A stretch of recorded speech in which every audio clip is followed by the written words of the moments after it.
Muy buenas acuaconfidentes, hoy os traigo otro capítulo más y en este caso vamos a hablar del Danio margaritatus. Ya sabéis que anteriormente lo conocíais como Celestichthys margaritatus, pero posteriormente cambió la nomenclatura a los Danio margaritatus, la famosa Rasbora galaxy o Micro Rasbora galaxy o Rasbora perlada galaxy. La verdad que este vídeo va dedicado a una compañera mía que se llama Aurora, que le encanta este pez. Y hablando sobre esta increíble especie, se me ocurrió que podía dedicarle el vídeo y hacer una ficha técnica completa sobre este pez, ya que es un pez bastante que se descubrió hace poco, lo descubrió Roberts en 2007, aunque ya hubo un pescador un año antes, en 2006, luego contaré la historia de cómo este pez ha sido poco a poco introducido dentro del comercio de especies ornamentales, incluso cómo pudo llegar a extinguirse. Y lo que sabemos de este pez es que pertenece a la familia de los ciprínidos y que la distribución geográfica está muy localizada en Myanmar, ya sabéis, el sudeste asiático. En el sudeste asiático también se descubrieron otras especies que son coetáneas a lo que sería el Danion margaritatus. Hay unos que pertenecen y siguen perteneciendo al género Celestichthys, como por ejemplo el Celestichthys choprae o otros del género Microdevario, que son compañeros incluso también a nivel de convivencia en la misma zona o dentro también de algunos acuarios. Todo esto perteneciente a Myanmar. Ya sabéis que Myanmar era la antigua Birmania, han habido varios enfrentamientos, varias guerras, o sea que ha ido cambiando de nomenclatura el país. El hábitat son estanques pequeños, son normalmente pequeñas charcas, poco profundas sobre todo, no llegan a los 20, 30, 40 centímetros como mucho de profundidad. Y lo que sí que es importante es que estas charcas están muy limpias, pero tienen filtraciones naturales o están anexionadas a diferentes manantiales y por lo tanto lo que encontramos es un agua clara, es un agua que pocas veces tiene partículas y esto es lo que luego posteriormente vamos a encontrar o vamos a intentar imitar dentro de nuestros acuarios. Aguas muy claras, puras, con una filtración biológica muy estable, porque en sus medios naturales no están acostumbrados ni a picos de nitratos ni a picos de amoníaco, ya que existe mucha vegetación exuberante sumergida, que normalmente en estos lugares encontramos mucha egeria, mucha elodea, mucha blixia, ya sabéis, son plantas de crecimiento muy rápido, con una absorción total de todo el tema de nitratos, además proporcionan una alta oxigenación a esos medios estancados y que esto es lo que hace que estos peces no es que sean delicados, pero sí que podemos alargar su vida si tenemos en cuenta que las aguas deben tener la calidad suficiente. Recordar que hay otras microrasboras similares como la rubescens, como la Unanilus, incluso otras, existen también coetáneamente algunas especies de cabeza de serpiente, ya sabéis, la familia de las chanas, como la Harbor turbutleri. Y la verdad que es que obviamente no vamos a combinarlos con chanas, pero en acuarios suficientemente grandes, grandes estamos hablando de unos más de 100 litros, podemos incluso tener varios tipos diferentes de microrasboras. Luego aconsejaré algunas especies recomendadas y otras que no, porque pueden hibridar entre ellas y lo que podríamos conseguir sea una descendencia que no tengan patrones extremadamente bonitos. El tamaño, la más grande que se ha encontrado de Rasbora Galaxy medía 21 milímetros, es decir, los 2 centímetros, y normalmente suelen rondar el centímetro, centímetro y medio, una cosa así más o menos. Recordar que las hembras crecen un poquito más. Los acuarios, para mantenerlo, normalmente pueden estar...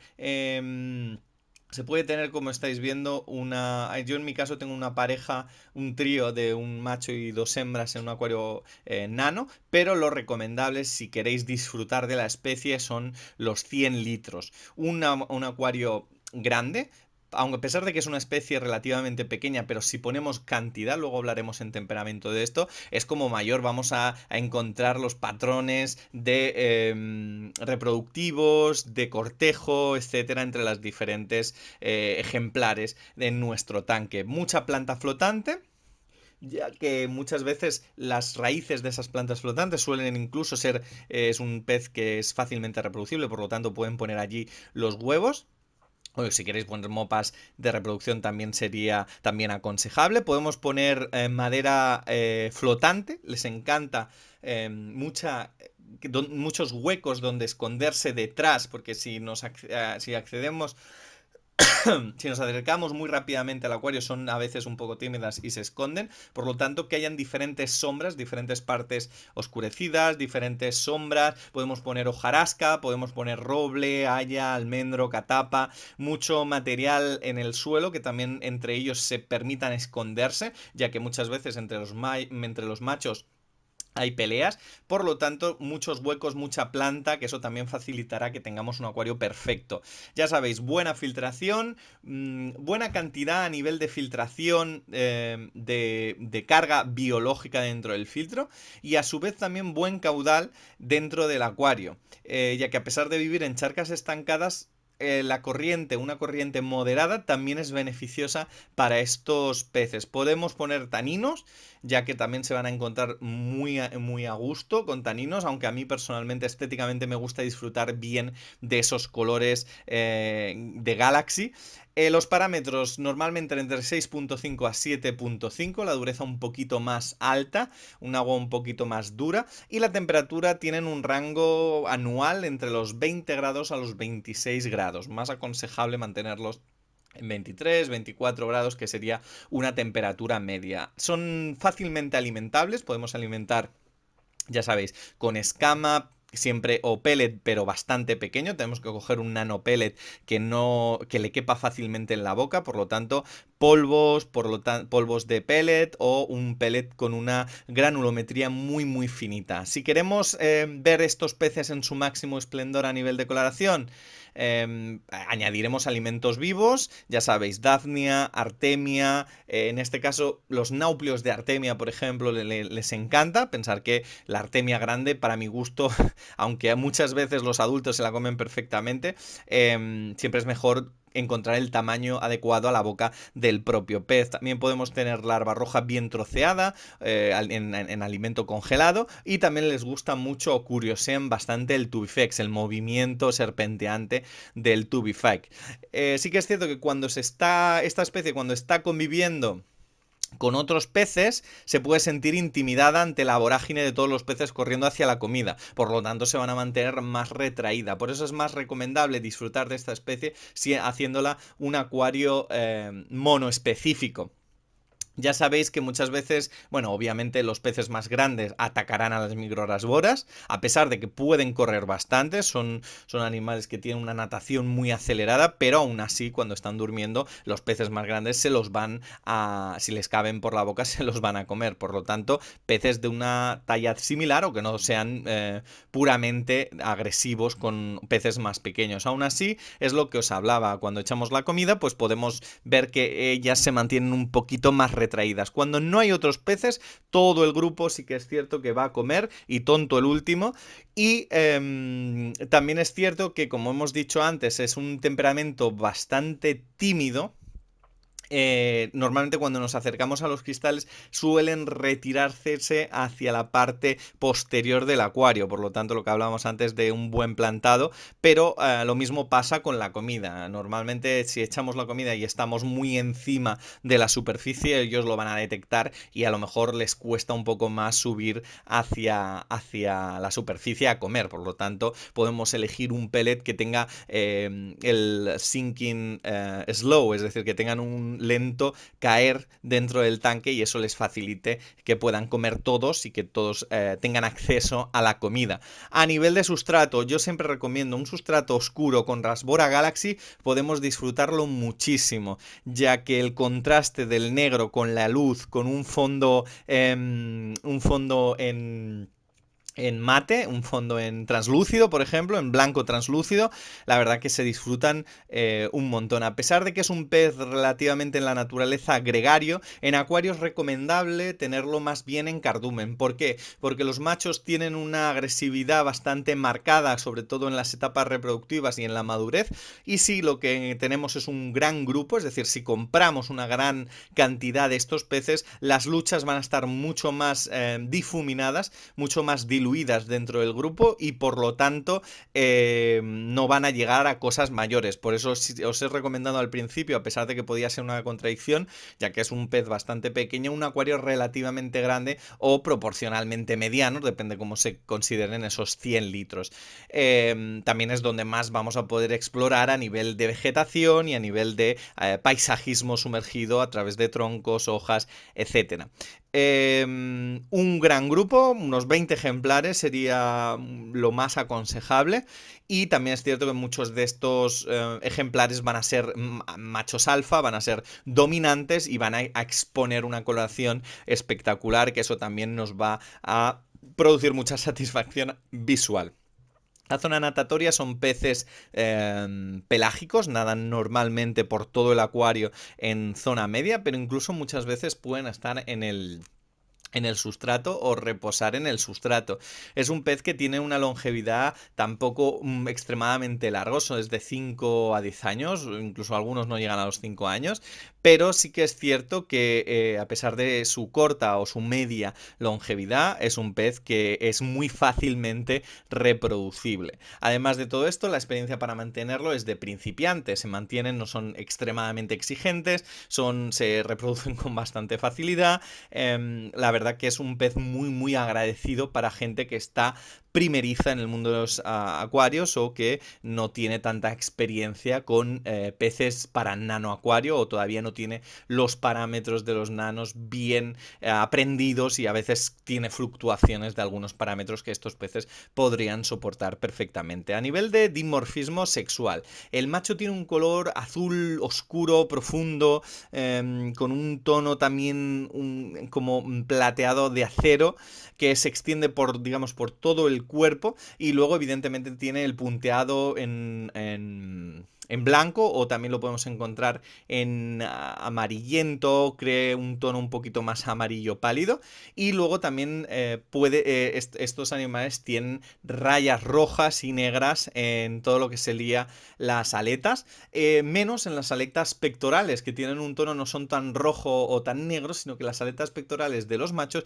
tienen un tono más bien anaranjado y la cola la tienen a rayas negras. La hembra tiene una coloración un poco más azul, un poco más verde, con las manchas no tan marcadas. El cuerpo, el macho, por ejemplo, en época reproductiva, la parte de abajo se le pone totalmente roja. En el caso de las hembras, el rojo es más débil, es más anaranjado y no hay un patrón marcado en las aletas ventrales. Por lo tanto, es muy muy fácil discernir entre el macho y la hembra. Y luego también la hembra en etapa adulta tiene una forma más redondeada, con la barriga un poco más marcada, como muchos ciprínidos, y también la hembra crece un poquito más. Como curiosidades, ¿sabéis que existe a nivel de compatibilidad? Bueno, a nivel de compatibilidad no, a nivel de que se parecen morfológicamente la rasbora erithromicon. Sabéis que es muy similar a la Galaxy, pero la erithromicon tiene líneas verticales y están muy emparentadas, estrechamente emparentadas. Incluso si la tenemos en acuario, no es recomendable, pero se puede tener. Pueden llegar, hay algunos estudios sobre la hibridación de el Margaritatus, el Danio Margaritatus y el Erythromicon. Es muy interesante también cuando hablamos de este animal, no solo hablar de las características de mantenimiento, etcétera, que yo disfruto muchísimo contándoslo, sino que también creo que es interesante conocer la historia de cada pez, porque cada pez, cada especie tiene una historia. Y en este caso, la especie, los Danios margaritatus, fue la primera publicación que se hace. Fue un pescador que se llamaba Canful, que lo publicó en una página autóctona de allí. Y al mes siguiente, después de esto, hubieron mucha gente que se fue corriendo la voz sobre lo raro y lo bonito que era ese pequeño pez, y muchos escépticos pensaban que era Photoshop, que eso no era posible, que ese pez se tenía que haber descubierto antes, y finalmente, al final, posteriormente se empezaron a encontrar los ejemplares, se hicieron más fotos, se enseñaron más fotos conforme aquello era realmente una nueva especie. 2006 estábamos diciendo, y en cuanto salió a la luz empezó a comercializarse inicialmente con el nombre este pez de Microrasbora SP, porque todavía ni siquiera los taxonomistas lo habían introducido en un sitio u en otro, y posteriormente Microrasbora SP Galaxy, por ejemplo, se llamaba, y luego ya posteriormente empezó a rular la palabra Galaxy Rasbora, y finalmente en Singapur, como siempre, el núcleo importante de exportación a nivel ornamental del sudeste asiático, que era Singapur, comenzó a salir a la venta. 15 días después justamente de todo esto, y llegó rápidamente al mercado internacional poco después. Quiero decir que desde el descubrimiento hasta que se produce el boom mediático y cultural de esta especie, rápidamente entró a comercializarse en la acuicultura ornamental. ¿Qué pasó? Que en aquel entonces, donde habían pocos ejemplares, donde se conocía muy poco, donde no había taxonómicamente nada escrito todavía, hizo que los precios se dispararan, y que a su vez también al cabo de pocos meses volviera a caer el precio rápidamente, ya que se empezaron a exportar con mucha cantidad, mucho más que al principio, y por lo tanto el precio cayó súbitamente. O sea, se produjo como un pico, y fue justamente en ese pico donde realmente ese boom de la sobrepesca hace que estos peces entren en categoría de extinción. Fue rápidamente el Departamento de Pesca de Myanmar que se dio cuenta que se estaba extinguiendo una especie que llevaba meses descubierta, y fue cuando empezó a poner las cotas de exportación y prohibió oficialmente posteriormente las exportaciones. ¿Qué ocurre? Que en 2007, meses después, ya esto ya estaba en todos los circuitos a nivel de exportación de peces. Y al descubrirse que era un pez relativamente fácil, como es la familia de los ciprínidos a nivel de reproducción, empezaron muchos centros de acuicultura a reproducirlo. Así que poco a poco todos estos centros fueron manteniendo el comercio a nivel para el público, y Myanmar protegió esas colonias que rápidamente volvieron a estabilizarse, y a día de hoy no tienen el rango de especie en extinción. Sigue habiendo demanda porque es un pez que para nano funciona muy bien, es un pez que es muy bonito, pero ya no es ese boom de 2007-2008 que hizo que llegaran todos esos peces. El precio se estabilizó, porque en el momento en que entran los acuicultores a reproducirlo, los precios se estabilizan, y es lo que a día de hoy ha continuado a nivel comercial cuando vemos a estos peces en tienda. El precio para mantenerlos suelen rondar los 5, 6 euros, 7, depende cómo esté el mercado. Incluso lo podemos encontrar en promociones de 10, 15 ejemplares a 4 euros, etcétera, pero suele rondar esa media. Y la verdad que es un pez increíble. Como siempre digo, dejadme comentarios si tenéis cualquier comentario. Ahora estoy muy puesto en fichas técnicas, así que vamos a cruzar los dedos para que vuelva definitivamente a hacer fichas técnicas. Como siempre digo, os deseo lo mejor, un saludo y hasta la próxima.